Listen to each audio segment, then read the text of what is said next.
ஸ்ரீமதே ஸ்ரீ வராக மகாதேசிகாய நமக. ஸ்ரீமதே ஸ்ரீ ரங்கராமானுஜ மகாதேசிகாய நமக. ஸ்ரீமதே நிகமாந்த மகாதேசிகாய நமக. ஸ்ரீமதே ராமானுஜாய நமக. திருப்பாவையில் ஸ்ரீமத் ராமாயணம் பாசுரம் 4. ஆழிமழை கண்ணா. கடுரடங் அடனிடங் கிருதி சடுல கடோர கார்முக வினிர்கத விஷங்கட விஷிக விதாடன விகடித மகுட விஸ்வல விஸ்ரமஸ்தனய விஸ்ரமசமய விஸ்ராணன விக்யாத விக்ரம ஜெய ஜெய மகாவீர.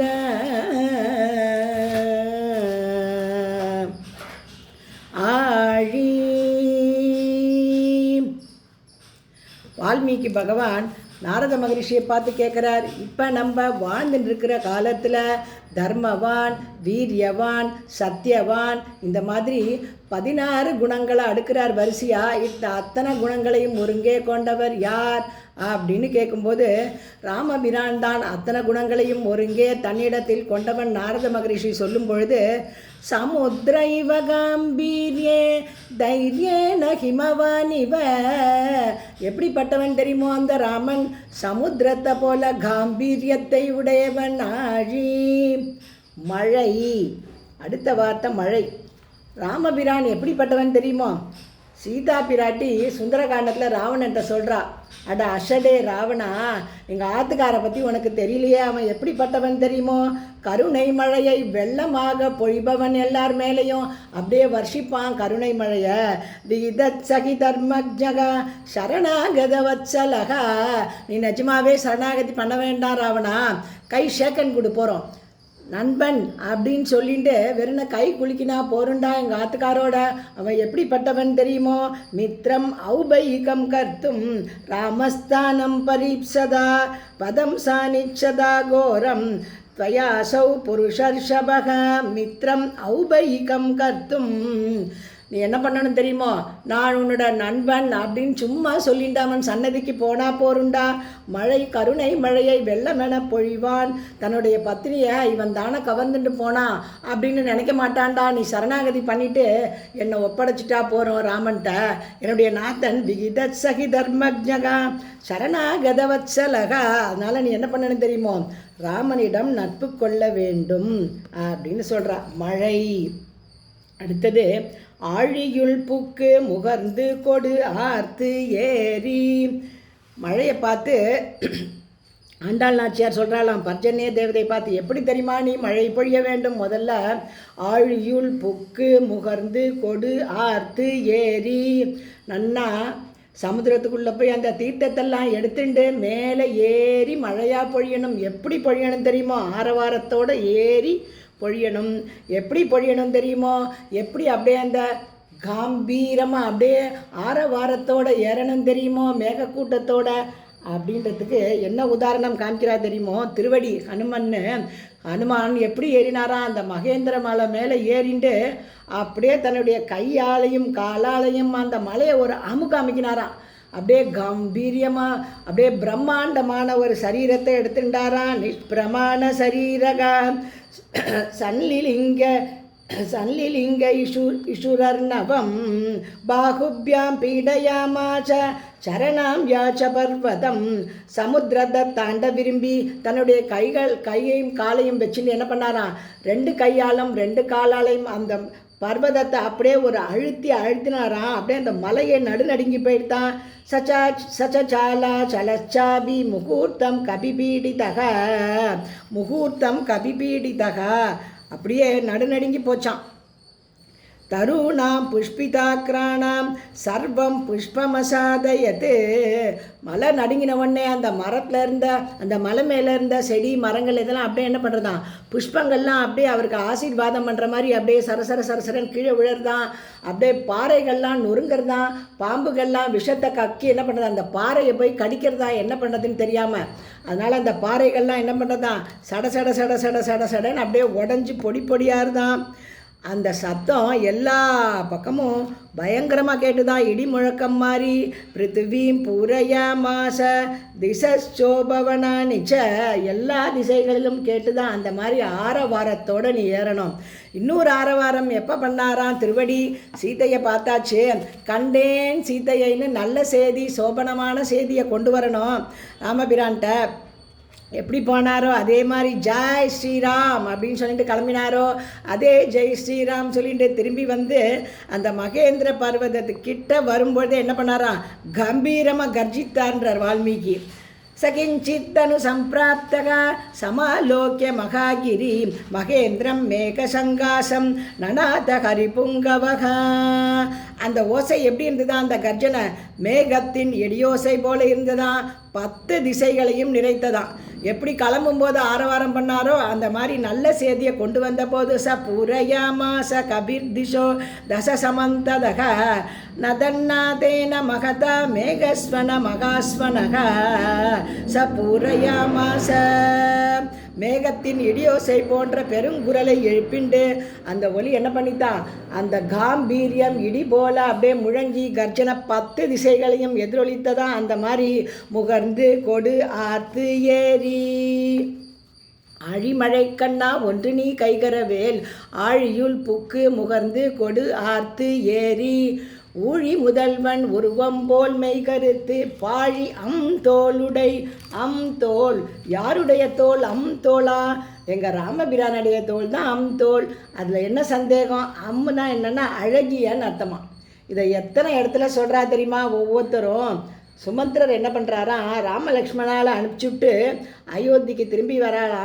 கௌசல்யையும் தசரதரும் பார்த்து கதறாளாம் சுமந்திரரை பார்த்து. ஐயோ, என்னோட குழந்தை சீதா எப்படி இருக்கா, ராமன் எப்படி இருக்கான், லக்ஷ்மணன் எப்படி இருக்கான்னு கேட்கும்போது முதல்ல குழந்தை சீதா எப்படி இருக்கா அப்படின்னு சுமந்திரர்கிட்ட கேட்குறாளாம் கௌசல்யை. அதுக்கு பதில் சொல்கிறாரா, காட்டு விலங்குகள்லாம் சத்தம் போடுறதுன்னு நினைக்கிறேலாமா நீங்கள்? அதுக்காக பயப்படுறீங்களா? சீதை என்ன பண்ணுவான்னு? புலி இருக்கட்டுமே, சிங்கம் இருக்கட்டுமே, கரடி இருக்கட்டுமே, எல்லாம் இருக்குது. ஆனாலும் கூடவே ராமனுடைய தோள்கள் இருக்கு இல்லையா, அது பிடிச்சிட்டு தைரியமாக சீதா பிராட்டி எல்லாத்தையும் எட்டி எட்டி பார்த்து ரசிக்கிறா தெரியுமோ கௌசல்யா அம்மா அப்படின்னு சுமந்திரர் சொல்கிறாராம். கஜம் வா வீக்ஷ்ய சிம்ஹம் வா வியாக்ரம் வாபி வரானனா நாகாரயதி சந்திராசம் பாகு ராமஸ்ய சம்ஸ்ரிதா. ராமனுடைய தோள்கள், அழகான தோள்களை பற்றிட்டு போகிறாளே சீதா பிராட்டி, அவளுக்கு என்ன கரடியை பற்றி பயமா, புலியை பற்றி பயமா, எந்த கொடிய விலங்குகளோ அதோட கர்ஜனையோ சத்தமோ பயமுறுத்தல் ஒலியோ எதுவுமே அவளை ஒன்றும் பண்ணாது. ஏன்னா பாகு ராமஸ்ய சம்ஸ்ரிதா, பாகு ராமஸ்ய சம்ஸ்கிருதா, ராமனுடைய அழகிய தோள்களை அல்லவோ அவள் பற்றி கொண்டு செல்கிறாள் அப்படின்னு நீங்கள் பயப்பட வேண்டாம் அப்படின்னு சுமந்திரர் சொல்கிறாராம். அடுத்தது கிஷ்கிந்தா காண்டத்தில் சுக்ரீவன் என்ன பண்ணுறான்னா, இந்த ராமலக்ஷ்மணால் அந்த மலை அடிவாரத்தில் அவளுடைய நடமாட்டத்தை பார்த்தவொடனே பயந்து போயிட்டானா.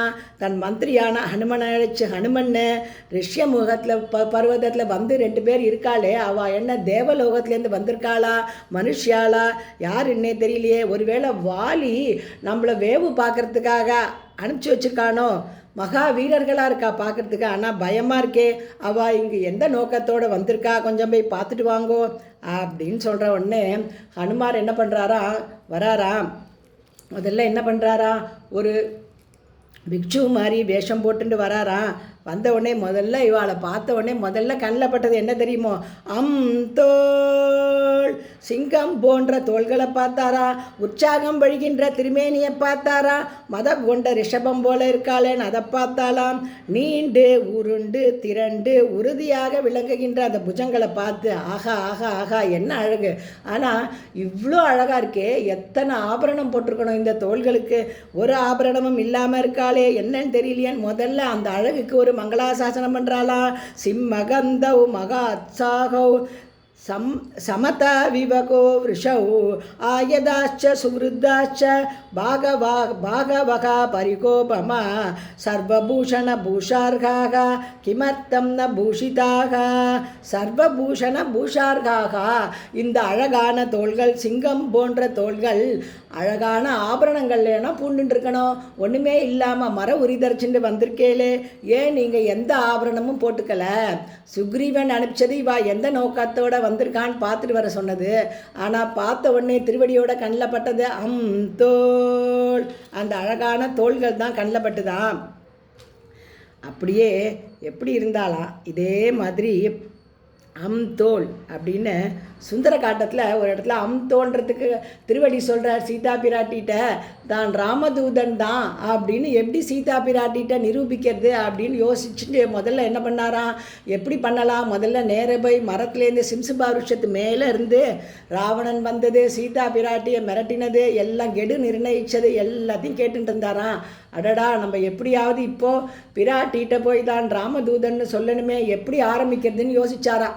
ராமகாதையிலேருந்தே ஆரம்பிப்போன்னு தசரதர்கிட்டேருந்து ஆரம்பித்தாராம். ஆரம்பிச்சுட்டு சீதா பிராட்டி முன்னாடி வந்து கையை கூப்பி நின்னாராம். அப்போ கூட பிராட்டிக்கு கொஞ்சம் நம்பிக்கை வரலதானா. ஏன்னா ராவணன் பலவித ரூபத்தை எடுப்பான், ஒருவேளை இப்போ குரங்கு ரூபத்தை எடுத்துகிட்டு வந்திருக்கானோ, இப்போ தானே போனான், உடனே குரங்கு ரூபத்தில் திரும்பி வந்திருக்கானோ அப்படின்னு ஒரு சந்தேகம் வந்துட்டான். உடனே என்ன சொல்கிறாராம், தோல் அப்படின்னு, எவன் அழகிய தோள்களை விடையானோ, எந்த அழகிய தோள்களினுடைய நிழல்ல மக்கள் எல்லாம் ரொம்ப சௌக்கியமாக இருப்பாளோ அந்த ராமன் அனுப்பிய தூதன்னான் அப்படின்னு சொல்கிறாராம். ஸ்தான குரோதக பிரகர்த்தாச்ச ஸ்ரேஷ்டோ லோகே மகாரதக பாகுச்சாயாம் அவஷ்டப்தோ யஸ்ய லோகோ மகாத்மனக பாகுச்சாயாம் அவஷ்டப்தோ யஸ்ய லோகோ மகாத்மனக.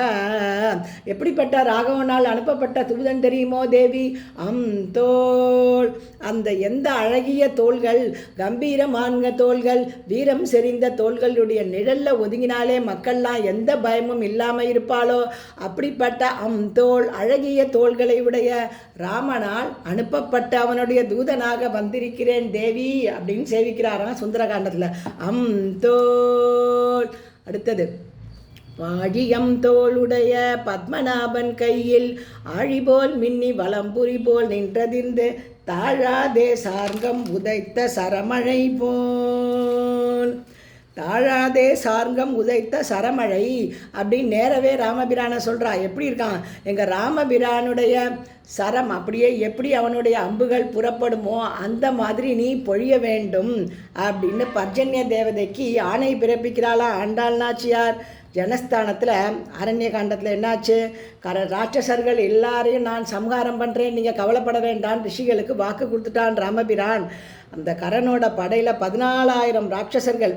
இளைய பெருமாளான லக்ஷ்மணனை நீ மன்னிக்கு காவலாக ஏறி அந்த பாறை மேலே ஏறி நின்று 2 பேரும் நான் எப்படி சண்டை போடுறேன் மட்டும் பாருங்க போருன்னு சொல்லிட்டானான்.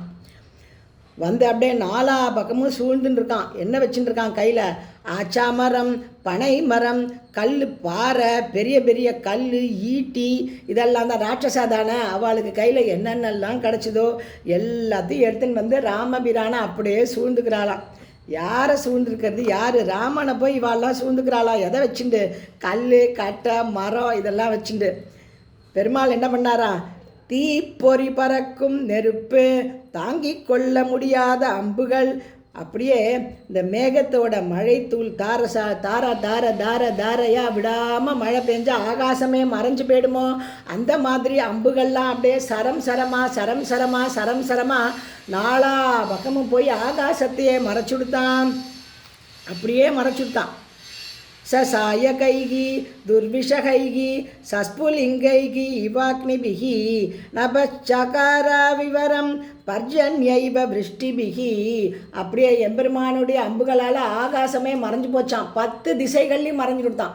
கிழக்கு மேற்கு வடக்கு தெற்கு இல்லை, வடமேற்கு தென்கிழக்குன்னு அந்த திசையெல்லாம் சூழ்ந்த மேலே கீழே எல்லாத்தையும் சேர்த்து எல்லா பக்கமும் ஒரே அம்பு மயமாக இருக்கான். அப்படியே தாழாதே சார்கம் உதைத்த சரமழை போல் வாழ உலகினில் பெய்திடாய், வாழ உலகினில் பெய்திடாய். ஆண்டாள் நாச்சியார் சொல்கிறாளாம் மழை தேவதைகிட்ட, பர்ஜன்ய தேவதையிட்ட சொல்கிறாளாம், நாங்கள்லாம் யார் தெரியுமோ, சீதா பிராட்டியோட கோஷ்டி. எங்கள் சீதா பிராட்டிக்கு குற்றம் இழைத்தவர்களையும் மன்னிக்க தான் தெரியும். அந்த மாதிரி எல்லாரும் வாழணும்னு நினைக்கிறவா நாங்கள். எம்பெருமான் யுத்தம் முடிஞ்சவொடனே நான் யுத்தத்தில் ஜெயிச்சுட்டேன், நீ போய் சீதையிட்ட சொல்லிட்டு வான்னு திருவடியை அனுப்புகிறாராம்.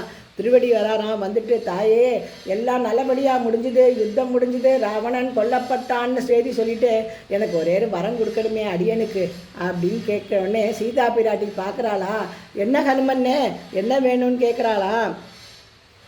தங்களை எப்படியெல்லாம் இவா இம்சம் பண்ணா இந்த ராட்சசிகள்லாம், இவாளெல்லாம் நசுக்கி என் கையால் நசுக்கி அப்படியே கொல்லணும்னு நினைக்கிறேன், அதுக்கு தாங்கள் அனுமதி அளிக்க வேண்டும்னு கேட்குறான். அதுக்கு அப்படியே சீதா பிராட்டி பதில் சொல்கிறாளா, தாசீனாம் ராவணஸ்யாகம். இவாள்லாம் யாருடா அனுமன்ன, இவா யார? தாசீனாம் ராவணஸ்யாகம், கூலிக்கு மாரடிச்சவாடா இவாள்லாம், ராவணனுக்கு வேலைக்காரர்கள். அவன் என்ன சொன்னானோ அந்த காரியத்தை பண்ணான். அதனால் இவா மேலே எந்த தப்பும் சொல்ல முடியாதுரா. பாபானாம் வா சுபானாம் வா வதார்கானாம் பிளவங்கம காரியம் கருணமாரியேன நகச்சித்தாபராத்தியதி. இந்த உலகத்தில் குற்றம் பண்ணாதவா யாராவது இருக்காளா? நீ நினைக்கிற மாதிரி அவள் தப்பு பண்ணதாவே வச்சுப்போம், அவள் மேலேயும் தப்பு கிடையாதேடா, அவள் சொன்னதை செஞ்சா. இந்த உலகத்தில் தப்பு பண்ணாதவா யாருமே கிடையாதுரா. அதனால் இவால் நீ ஒன்றுமே பண்ணப்படாது அப்படின்ட்டாலாம். ஏன்னா இவா முதலாளி என்ன சொன்னாரோ அதை செஞ்சா. நாளைக்கு விபீஷணன் நல்ல விஷயங்கள்லாம் பண்ண சொன்னால் அதை செய்ய போகிறாடா. அதனால் இவாளெல்லாம் தாசிகள், இவாளெல்லாம் ஒன்றுமே நீ பண்ணக்கூடாதுன்னு சொன்னாலே அந்த மாதிரி நாங்களும் எல்லாரும் வாழணும்னு நினைப்போம். அதனால் பர்ஜன்ய தேவதை நீ என்ன பண்ணணும், எல்லாரும் உலகத்தில் வாழணும், நல்லவர்கள் கெட்டவர்கள்ன்ற பாகுபாடு இல்லாமல் உலகமே வாழ வேண்டும், அப்படி வாழ உலகினில் பெய்திடாய் அப்படின்னு சீதா பிராட்டியோட கோஷ்டியை சேர்ந்தவானா. அதனால் நாங்கள்லாம் இப்படி தான் உனக்கு ஆணை பிறப்பிப்போம் அப்படின்னு சொல்கிறா. அப்படி இந்த 4வது பாசுரத்தை ஸ்ரீமத் ராமாயண ஸ்லோகங்களோடு அனுபவித்தோம். அடுத்தது நாளைக்கு 5வது பாசுரம் மாயனை அனுபவிப்போம். ராமகிருஷ்ண கோவிந்த நாராயணா, கிருஷ்ண ராம கோவிந்த நாராயணா, ராமகிருஷ்ண கோவிந்த நாராயணா. நமஸ்காரம்.